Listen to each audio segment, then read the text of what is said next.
Okay, green to all of you. तो इस video में हम लोग बात करेंगे आपके जो टेस्ट लिया गया था उस पे बेस्ड पेपर पे। इसमें मैंने कॉपी चेक की है, बहुत से बच्चों का अच्छा नंबर भी आया है, लेकिन वो ओवर कॉन्फिडेंट होने की ज़रूरत नहीं है कि नंबर अच्छा आ गया तो हो सकता है BTU में भी ऐसा नंबर मिल जाए। पहले ही बताया गया था कि सबका अलग अलग ट्रेंड होता है कॉपी चेक करने का। मेरा मैं जैसे चेक करता हूँ वैसा नंबर दिया हूँ। दूसरी बात, बहुत सी कॉपी चेक हुई हैं, बहुत से लड़कों का उल्टा सुल्टा बनाए भी हैं, तो उस पर बेस्ड पहला जो आपका ये तो कंपलसरी क्वेश्चन था, इसमें आपको फ्रंट व्यू ए साइड से लेना था, तो कुछ बच्चे इधर से फ्रंट व्यू ले लिए हैं। इसमें लिखा है कि ए से फ्रंट व्यू लेना है, लेकिन वो इधर से फ्रंट व्यू लिए पड़े हैं। ठीक है, कुछ तो पढ़े भी नहीं है क्वेश्चन कि थर्ड एंगल पे बनाना है कि फर्स्ट एंगल पे बनाना है। ठीक है, इसका भी प्रॉब्लम है। तो ये चीज़ें ध्यान देने वाली चीज़ है कि आपको ये सब चीज़ें नहीं करनी है, नहीं तो फिर गड़बड़ हो जाएगा आपका। करके आओगे सब कुछ, कहोगे फिर नहीं बनाया, कुछ बनाए उल्टा सीधा है। जैसे कि इस क्वेश्चन की बात करते हैं, तो इसमें बताया गया था थर्ड एंगल पे टॉप व्यू ऊपर होता है, तो टॉप व्यू के लिए ऊपर से देखना पड़ेगा ना। तो ऊपर से देखने पे आपको ये व्यू दिखेगा,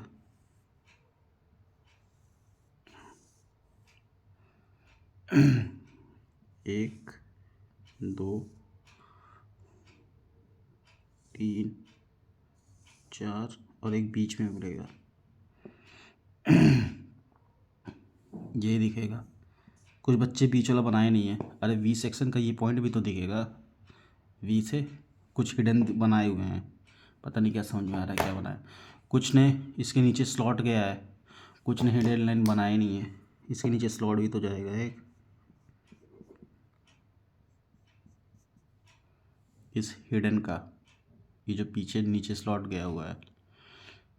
फ्रंट व्यू बनाओगे तो प्रोजेक्शंस वही सब डालोगे, अपना सारे प्रोजेक्शंस, सारे प्रोजेक्शंस डाले। ठीक है, आपको ये बनेगा फिगर फ्रंट व्यू।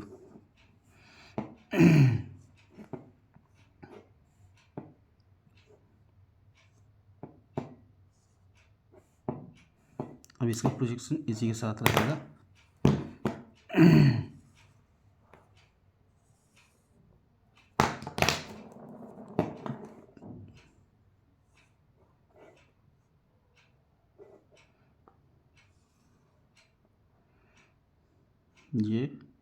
ये इसका इसके साथ आएगा।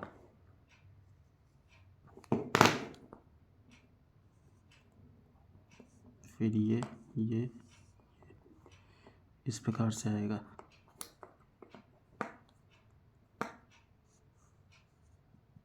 ठीक है, ये तो आएगा ही आएगा, साथ में नीचे स्लॉट भी आएगा।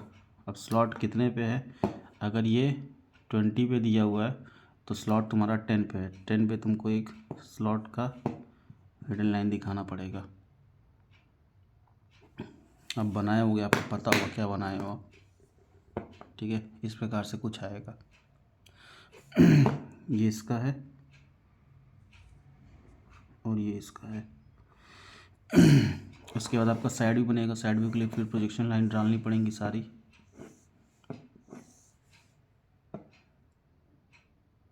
फ्रंट व्यू के बगल में ही बनेगा, तो आपको इधर से प्रोजेक्शन लाइन डालनी पड़ेंगी 45 डिग्री का।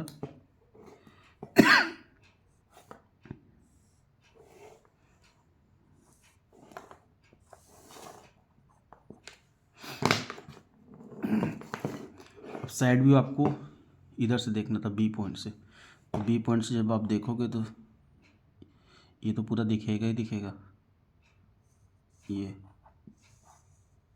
प्लस ये जो गया है हिडन लाइन का स्लॉट, इसका भी दिखाना पड़ेगा।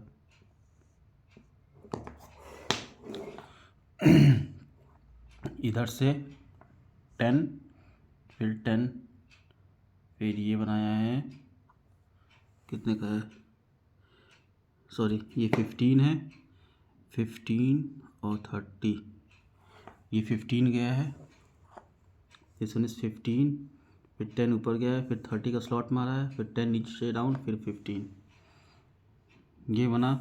उसके बाद ऊपर का बनेगा पोर्शन पूरा यहाँ तक, ये, और उसके बाद इसका स्लॉट ये गया है तो इसका भी हिडन दिखेगा। इतना जिन लोगों ने बनाया है उनको पूरा नंबर दिया गया है, और जिन लोगों ने हिडन लाइंस को छोड़ दिया है तो उनका नंबर उस हिसाब से कटा है, एक नंबर काटे हैं सबका। ठीक है, 7 नंबर का आपका बोला गया था कि फ्रंट व्यू था, 5 नंबर का आपका साइड व्यू था, 5 नंबर का साइड व्यू था, और 6 नंबर का आपका प्लान था। थर्ड एंगल प्रोजेक्शन पे टॉप व्यू ऊपर बनाना था, फ्रंट नीचे, साइड बगल में, ये बताया गया था। तो इस हिसाब से अगर बनाए होगे तो ठीक है, पूरा नंबर मिला होगा, नहीं तो फिर कुछ न कुछ मिस्टेक किए होगे इसीलिए नंबर काटा गया होगा। नंबर पे डिस्कस ना करना, मेन है आपको अपनी गलती सुधारना है। नंबर तो जैसे मिला है वैसे मिला है, उससे ज़्यादा नंबर कोई दे भी नहीं पाएगा। दूसरा क्वेश्चन था, ठीक है, ये क्वेश्चन था लेटर राइटिंग का। अब लेटर राइटिंग में कुछ बच्चे बहुत अच्छा लिखे हैं, कुछ को अच्छे लिखने की उम्मीद है। 7 नंबर जिसको मिला है वो ठीक लिखा है, और भी इम्प्रूव कर सकता है। किसी को 5 दिया गया है, किसी को 4 दिया गया है। कुछ बच्चे ऐसे हैं, बोला गया है सिंगल स्ट्रोक इटैलिक लेटर, ये बोला गया है 20 mm की हाइट पे सिंगल स्ट्रोक इटैलिक लेटर। कुछ बच्चे स्टार्टिंग में तो सिंगल इटैलिक लिखे हैं, ठीक है, इटैलिक लिखते लिखते फिर बीच में कैपिटल लेटर वर्टिकल लिखना स्टार्ट कर दिए हैं, वो पूरा गलत माना जाएगा कि आधा आप इटैलिक लिख रहे हो और आधा वर्टिकल लेटर लिख रहे हो। जब इटैलिक बोला है तो इटैलिक लिखिए। कुछ की वही है कि प्रैक्टिस नहीं किए हैं, जी का ऐसे बनाना चाहिए, कुछ लोग जी इस प्रकार से बनाए पड़े हैं। कुछ लोग डिज़ाइनिंग कर दिए हैं, बोल रहे थे कि डिज़ाइनिंग नहीं करना है, आर में ऐसे, ये ऐसे बनाए हुए हैं, ये सब नहीं करना है आपको।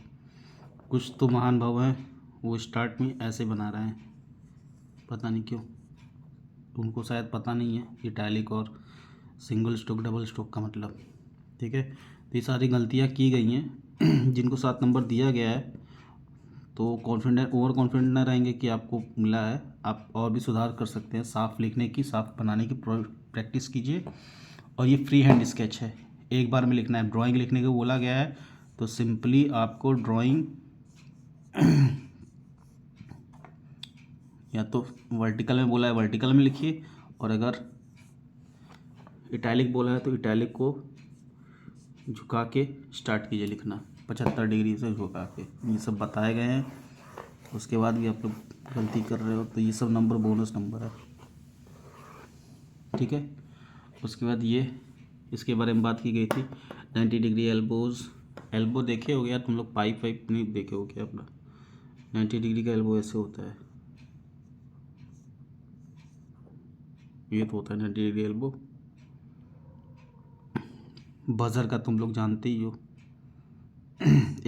एक बेल होता है और एक बजर होता है। ये this one is bell, this one is buzzer, ये 90 डिग्री एल्बो।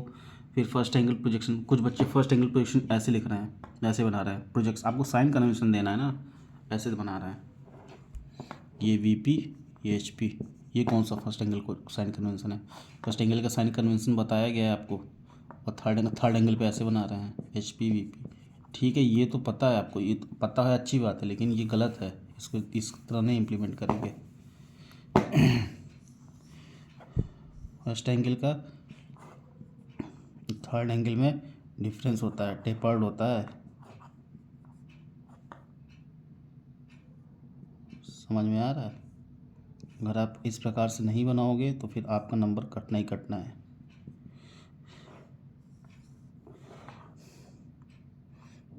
दूसरे वाले का इस प्रकार होता है।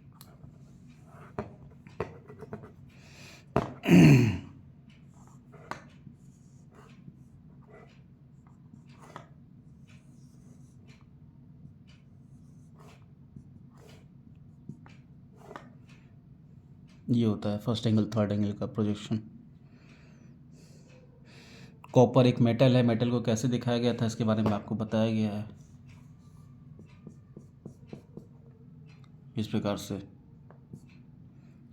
वुड, कुछ लोग वुड इस प्रकार। अब इसको स्क्वायर बॉक्स में बनाना ज़रूरी है। आप स्क्वायर बॉक्स में नहीं बनाओगे, कुछ इतना छोटा छोटा बनाएं कि एग्जामिनर कोई ना दिखे। ऐसे एल्बो बनाएं, ऐसे।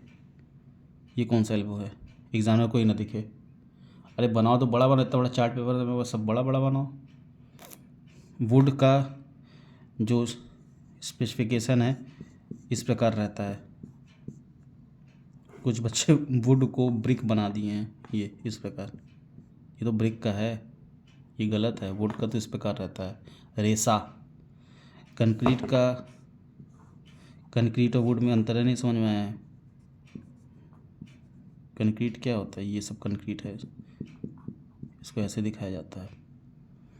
ये सब सारे चीज़ें, ये सब चीज़ें आप लोग को पीडीएफ में बताई गई थी, दी भी गई थी, लेकिन तब भी आप लोग नहीं करो। 7 नंबर का था और मिलेगी सब उसी पीडीएफ से। एक्स्ट्रा कुछ नहीं पढ़ना है, लेकिन तब भी पढ़ने में पता नहीं क्या प्रॉब्लम आ रही है। नेक्स्ट क्वेश्चन देखते हैं, मैपिंग का। अब मैपिंग का, अच्छा हाँ, कुछ बच्चे इसमें पता नहीं क्या देखे हैं। यहाँ पे मैक्सिमम लेंथ 6 मीटर है, मैक्सिमम लेंथ 6 मीटर है। पता नहीं 8 मीटर लेके क्यों किए हैं, पता नहीं। आरएफ की वैल्यू तो ठीक लिए हैं 1:40, लेकिन मैक्सिमम लेंथ 8 मीटर ले लिए हैं। पता नहीं क्यों उनको 8 मीटर दिख रहा था। इसमें तो साफ साफ 6 मीटर लिखा भी हुआ है। ये measure up to 6 metre, 8 metre पता नहीं क्यों ले लिए हैं। लेंथ ऑफ स्केल निकाले हैं तो डायरेक्टली लिख दिए हैं। बार बार बोल रहे हैं कि फॉर्मूला लिख के फिर मैक्सिमम लेंथ लिख के फिर लगाइए। इसको सॉल्व करेंगे तो 15 सेंटीमीटर आएगी अगर 6 मीटर लेके चल रहे हो। तो इस पे नंबर काटे हैं हम। आपको 6 मीटर दिया, आप 8 मीटर लेके चलोगे तो गलती माना जाएगा। अब बनाए हो 6 पार्ट में, 1 2 3 4 5 6। बताने के बावजूद कि आप इसको इस प्रकार से बनाना है, इधर बनाना है और इधर बनाना है, बताने के बावजूद कुछ लोग इधर बना रहे हैं, पता नहीं क्यों।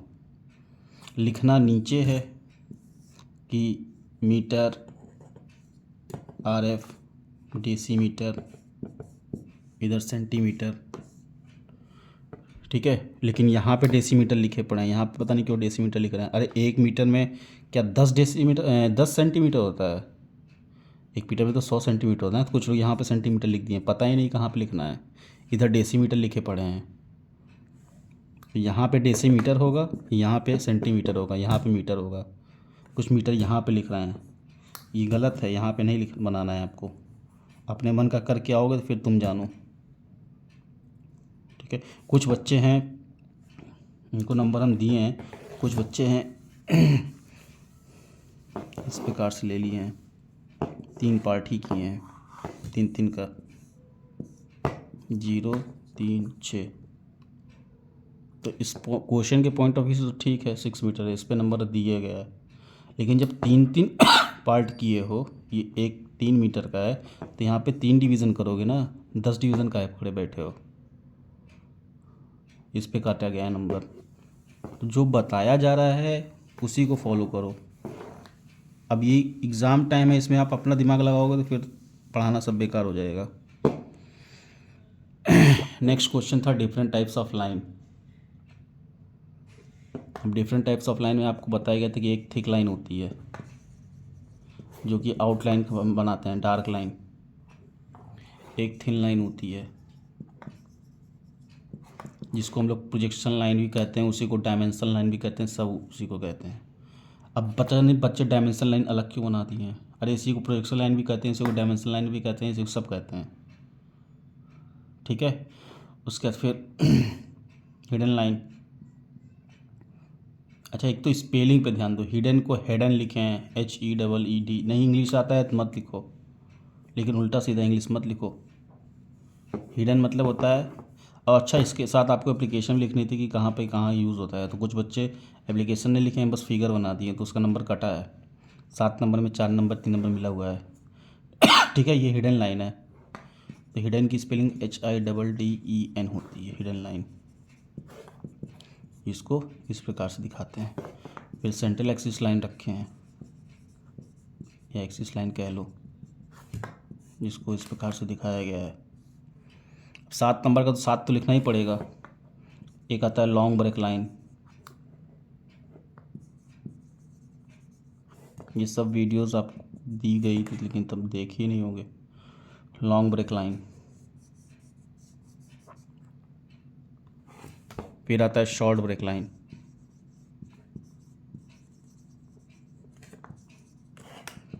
जिसको इस प्रकार से दिखाया गया है। कुछ बच्चे इन दोनों को मिला के पता नहीं वेव लाइन क्या लिख दिए हैं कि वेव लाइन होती है। वेव लाइन नहीं होती है, अलग अलग लाइंस होती हैं। तो 3 3 6 लाइन हो गई। उसके बाद फिर सेक्शन लाइन भी होती है।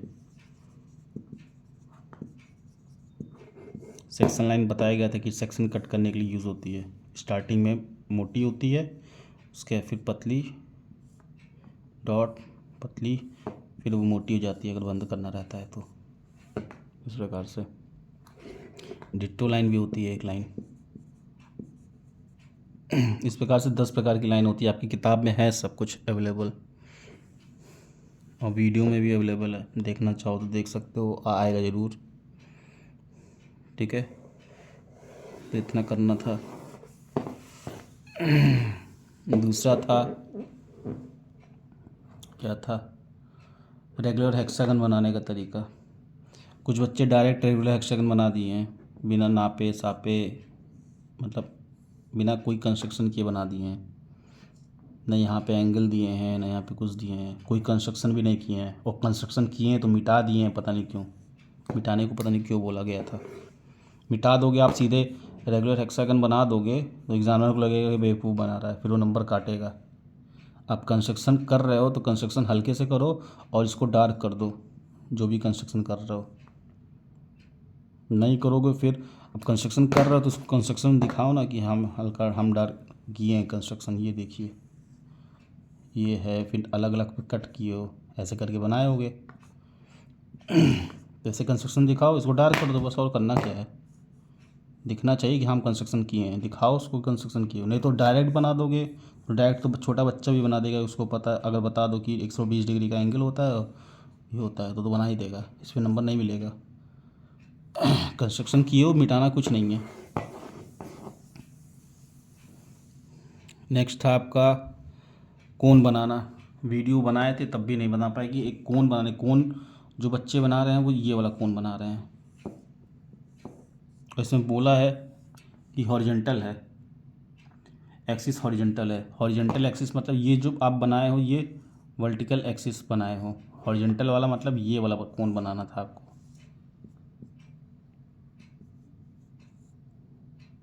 ये वाला लेटा लगा, इस प्रकार से बॉक्स बना के इसके अंदर बनाना था, ये बताया गया था वीडियो में। अच्छा, कुछ बच्चे और भी कर रहे हैं, पता नहीं क्या उसमें समझ नहीं आ रहा है। बार बार बताएं कि जनरेटर्स को अगर ये बना रहे हो आप, और ये बॉक्स के अंदर अगर बन रहा है, मान लो ये बॉक्स बनाए हो इस प्रकार से। पहले बॉक्स बना लेते हैं। जो गलती है इस गलती को यहीं ख़त्म कर दो तो सबसे बेस्ट होगा आपके लिए, नहीं तो फिर वही लेके आगे टहलोगे। ये मान लो कि आप ये बनाए हो, ये सब अपना कट पिट करके जो भी करना था, यहाँ से इस पे डाले, यहाँ से इस पे डाले, यहाँ से इस पे डाले, यहाँ से इस पे डाले। ठीक है, अब आपको ये पता चल गया कि ये सेंट्रल एक्सिस आपका ये पॉइंट पी है। यहाँ से आपको डालना था एक्सिस वाला जो भी लेंथ दिया हुआ था। तो कुछ लोग क्या कर रहे हैं, यहाँ से मिला रहे हैं इस पॉइंट को, मतलब इसके जनरेटर को इस पॉइंट से मिला रहे हैं। क्या मतलब, वो कोन थोड़ी ना कहलाएगा। जनरेटर बोला गया था ना कि जनरेटर्स को मिलाना है, टेंजेंट लाइन के थ्रू मिलाना है। यहाँ पे अगर पॉइंट आ रहा है तो ये टेंजेंट है ना, यहाँ से टेंजेंट डालना है, ये टेंजेंट, तब जाके आपका बनेगा कोन। यहाँ से डालने का कोई मतलब ही नहीं है। ठीक है, यहाँ से डाल रहे हो आप, यहाँ से नहीं डालना है, इस पॉइंट से थोड़ी डालना है। पॉइंट से बोला गया था क्या डालने के लिए, हम तो बोले कि टेंजेंट डालना है उस पॉइंट से, और उसको डार्क करना है। ये डार्क रहेगा इतना पोर्शन, ये हिडन रहेगा, तो पता चल रहा है कि उसी को, इसको भी डार्क बना रहे हो, ये भी बॉक्स भी डार्क बना रहे हो, सब कुछ डार्क बन रहा है। आपको कोन बनाने को बोला गया था ना, तो कोन तो डार्क रहेगा और ये हिडन रहेगा। उसके बाद ये सब हल्का करो, ये बॉक्स वॉक्स हल्का बनाओ, और ये इस प्रकार का कोन बनना था, खड़ा खड़ा कोन। कुछ तो पता नहीं क्या उसमें सॉलिड, प्रोजेक्शन ऑफ सॉलिड का बना के दिखाए हुए हैं, उनको पता ही नहीं क्या आइसोमेट्रिक व्यू और प्रोजेक्शन ऑफ सॉलिड में अंतर क्या है, कैसे किया जा रहा था। नेक्स्ट क्वेश्चन था पाँचवें में लगभग सभी सही बनाए हैं, बट वही है कि नेमिंग कुछ लोग नहीं दिए हैं, VPHP नहीं लिखे हैं, डार्कनेस का ध्यान नहीं दिए हैं कि अगर लाइन बन रही है तो कौन सी लाइन डार्क होगी, कौन सी वो होगी। ये क्वेश्चन लगभग सब जो भी अटेम्प्ट किया है सबका सही बना है, बस वही है कि डार्कनेस का ध्यान नहीं दिए, उधर डायमेंशन मेंशन लिखना छोड़ दिए हैं। ये थोड़ा हुआ है, सबके साथ हुआ है, ठीक है। कुछ लोग अच्छा बनाए, उनको 14 नंबर भी मिले हैं, जो डार्कनेस का नहीं ध्यान दिए उनको 12 नंबर दिए हैं, किसी को 10 दिए हैं, 10 से कम किसी को नहीं दिए हैं। अभी तक जितनी कॉपी चेक की हैं उनकी बात कर रहे हैं, अब आगे कल जाएंगे फिर चेक किया जाएगा, बताया जाएगा। ये छठा क्वेश्चन था, ये मेरे ख्याल से लगभग कोई नहीं किया है, जहाँ तक हम कॉपी चेक किए तो हमको पता भी था कोई नहीं कर पाएगा, क्योंकि प्रोजेक्शन ऑफ सॉलिड का क्वेश्चन था और इसमें बोला है कि एक सिलेंडर बनाना है जिसका बेस 25 mm और हाइट 40 mm बोला है, और रेस्टिंग ऑन HP है on one of its page. और रेस्टिंग ऑन HP है तो आपको XY लाइन के नीचे अगर VPHP ले रहे हो आप, ठीक है, तो one of bits axis of cylinder 20 mm away from VP है तो HP में अवे देखना पड़ेगा। मतलब कि आप जब सिलेंडर बनाओगे तो सिलेंडर का जो एक्सिस रखोगे वो 20 mm नीचे रखोगे, ठीक है, 20 mm नीचे आपको सिलेंडर का एक्सिस रखना पड़ेगा, क्योंकि आप HP में बना रहे हो तो इसका जो भी होगा सिलेंडर का जो बेस होगा वो 20 mm नीचे होना चाहिए, क्योंकि अवे फ्रॉम VP बोला है, अवे फ्रॉम VP बोला है तो ऊपर से देखने पे आपको तो वो तो उस पर दिखेगा, ठीक है, लेकिन वो अगर अवे फ्रॉम VP बोला है तो HP से देखने पे तो वो एक्सिस से उतना दूर दिखना चाहिए ना। अभी सिलेंडर उतनी लेंथ का बना दो और उसको 12 पार्ट में डिवाइड करने को बोला गया था, 12 पार्ट में डिवाइड करना, 12 में करो, 8 में करना, 8 में करो, जिसमें करना जिसमें करो। इस प्रकार बना के आप सारे प्रोजेक्शन ऊपर डालिए हर एक पॉइंट से, इसका होगा सेम, सॉरी इसका सेम होगा, इसका अलग होगा, इसका सेम होगा, ये सेम सेम, ऐसे करके सारे प्रोजेक्टर्स डालोगे। उसके फिर आप टू शेप ऑफ सॉलिड बनाओगे, तो टू शेप ऑफ बेस बन गया। Two piece shape of solid बनाने के लिए आप इस प्रकार बनाओगे, जो भी हाइट इसकी दी हुई है 40 mm की हाइट दी हुई है, वो सारे पॉइंट्स प्रोजेक्ट करोगे, ठीक है, सारे पॉइंट्स प्रोजेक्ट करोगे तो इस प्रकार से आपका नीचे एक बेस बन के आएगा, एक ऊपर बेस बन के आएगा। इसकी नेमिंग दे देना 1A 2B 3C ऐसे करके 12 तक रहेगा, 4D 5E 6F ऐसे करके 7G ऐसे करके। अगर नीचे वाले को ABCD लेना तो ये करना चाहते सारे प्रोजेक्ट। अब यहाँ पे तो कोई एज है नहीं तो सिलेंडर है, तो यहाँ पे हिडन दिखा नहीं सकते आप, प्रोजेक्टर सिर्फ प्रोजेक्टर लाइन से ही बनाओगे, सारे प्रोजेक्टर लाइन बनाओगे, कोई डार्कनेस का यूज़ नहीं होगा, बस डार्कनेस इतना होगा। और ये ध्यान देना कि एक्सिस 20 mm होना चाहिए, ये नहीं होगा तो फिर गलत हो जाएगा। और इतना ही करना ही था इस क्वेश्चन में। देख लो ये क्वेश्चन 2022 में आया था, वही क्वेश्चन उठा के हम सेम डाल दिए थे। ये क्वेश्चन 2022 में आया था, 2022 में सिर्फ 12 नंबर का आया था ये क्वेश्चन। इतना ही करना था आपको, टू शेप ऑफ बेस बनाना था, टू शेप ऑफ सॉलिड बनाना था, बस इसका ध्यान रखना था कि ये इसका जो एक्सिस है वो 20 मीटर अवे होना चाहिए। यहाँ पे आपको सेंट्रल एक्सिस बनाना पड़ेगा क्योंकि इसका दिखाओगे आप, और कुछ नहीं करना था। ये 12 नंबर में क्वेश्चन है तो इस प्रकार का क्वेश्चन आता है। तो ये डिस्कस किया गया था इसीलिए हम रखे वीडियो कि आप लोग अपना वीडियो क्लिक करके जो भी आप बनाए थे उसको देख लो, और क्या गलती किए हो उस गलती को खुद से सही करो, ठीक है, और जो भी दिक्कत आ रही है उसको डिस्कस करो फिर बाद में। तो इतना ही रखते हैं, और जो भी प्रॉब्लम है आप करते रहो, कैलकुलेशन ड्राइंग बनाते रहो। और दिक्कत जो आ रही, क्योंकि क्लासेस मोस्ट प्रोबेबली अब शायद ही चल पाए, ज़्यादा से ज़्यादा इस हफ्ते चलेगी, हर चलेगी अगर आपका डेट अनाउंस हुआ है तो। कोर्स तो वैसे भी कंप्लीट है, आप अपना प्रैक्टिस करो, प्रीवियस ईयर के क्वेश्चंस पेपर लगाओ, उसको देखो, उसमें क्या नहीं समझ में आ रहा है क्वेश्चन उसको पूछो, लेकिन प्रीवियस ईयर ज़रूर लगाना, क्योंकि एक दो क्वेश्चन ज़रूर लड़ेगा आपका। इससे नहीं लड़ेगा तो साइन कन्वेंशंस लड़ेगा, साइन कन्वेंशन नहीं लड़ेगा तो डायमेंशन टेक्निक्स लगेगा। थ्योरी पे ज़्यादा ध्यान दीजिएगा। थ्योरी हम बता दे रहे हैं कौन कौन क्या क्या थ्योरी पढ़ना है आपको इसी वीडियो में। थ्योरी में तो पहले आप लोग टाइप्स ऑफ लाइन पढ़ लो विद एप्लीकेशन, क्या क्या पढ़ना है। आरएफ का डेफिनेशन पढ़ लो, कितने प्रकार के स्केल होते हैं, टाइप्स ऑफ स्केल कौन कौन से होते हैं, 6 प्रकार के होते हैं, ठीक है। उसके बाद आप ये देख लो, इंस्ट्रूमेंट के बारे में देख लो, कौन कौन सा इंस्ट्रूमेंट यूज़ करते हैं ड्राइंग के लिए। सेट स्क्वायर देख लो, सेट स्क्वायर में कौन कौन सा, एक 45-45-90 का एक सेट स्क्वायर होता है, और एक 30-60-90 का होता है, ठीक है। एक 30-60-90 का सेट स्क्वायर होता है। तो एंगल देख लो, कौन कौन से सेट स्क्वायर का क्या एंगल होता है, ओके। उसके बाद डायमेंशनिंग टेक्निक देखना है, जो आपकी किताब में डायमेंशनिंग टेक्निक करके एक चैप्टर होगा, उस डायमेंशनिंग टेक्निक में देखिएगा कि 2 प्रकार के डायमेंशनिंग टेक्निक होते हैं, एक अलाइंड होता है और एक यूनिडायरेक्शनल होता है, ठीक है।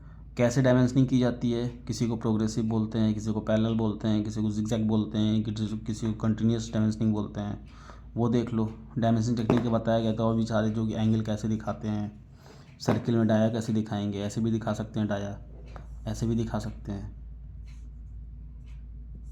ऐसे करके 520। रेडियस कैसे दिखाएंगे, काउंटर संख किसे, काउंटर संख होल क्या है।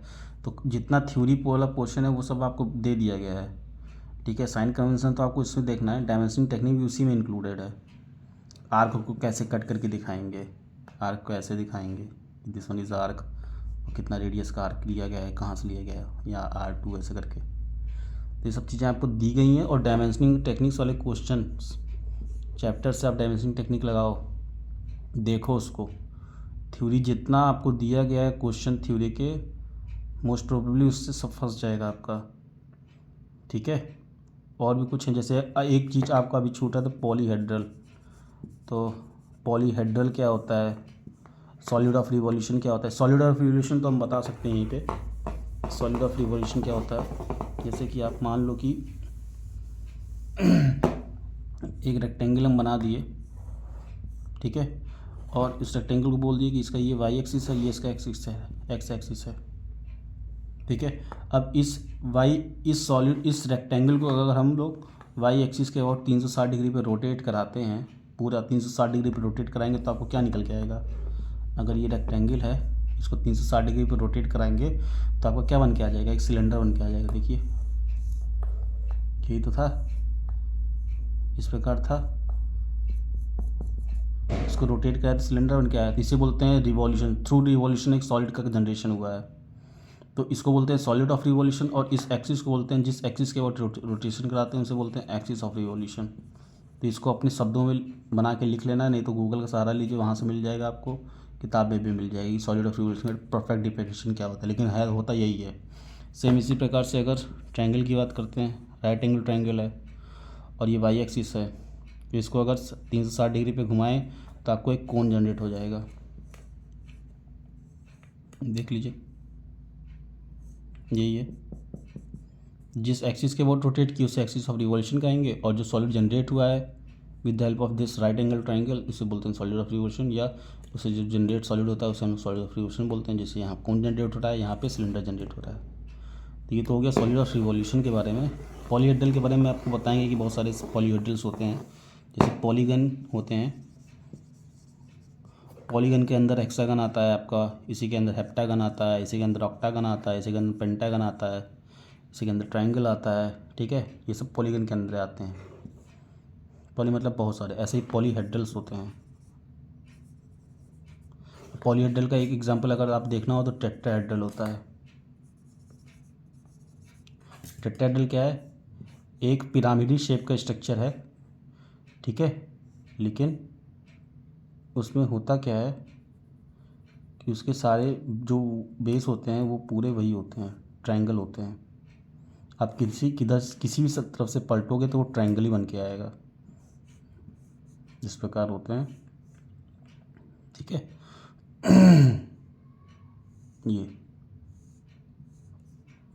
ये है टेट्राहेड्रल, ये ट्रायंगल होते हैं। इसका बेस ट्रायंगुलर होगा और जिधर भी पलटोगे वो ट्रायंगली बेस ही निकलेगा। तो ये पॉलीहेड्रल का एक एग्जांपल है, टेट्राहेड्रल। ऐसे बहुत सारे हेड्रल्स होते हैं। ठीक है, उसके बारे में हम लोग डिस्कस करेंगे जल्दी वीडियो के थ्रू। वीडियो को एक रखेंगे हम लोग, वीडियो के थ्रू हम लोग बहुत सारी चीज़ें डिस्कस करेंगे जो थ्योरी वाला पेपर है। अभी के लिए इतना ही रखते हो। और एक थ्योरी का निकालना है पेपर, और एक आइसोमेट्रिक व्यू में आपको बोला गया था कि उसका निकालेंगे,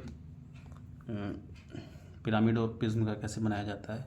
इजी है बनाना, तो उसको भी कर लिया जाएगा, एक ही वीडियो से दोनों करेक्ट कर लिया जाएगा। तो इतना ही रखते हैं, नेक्स्ट वीडियो में मिलते हैं फिर आपसे।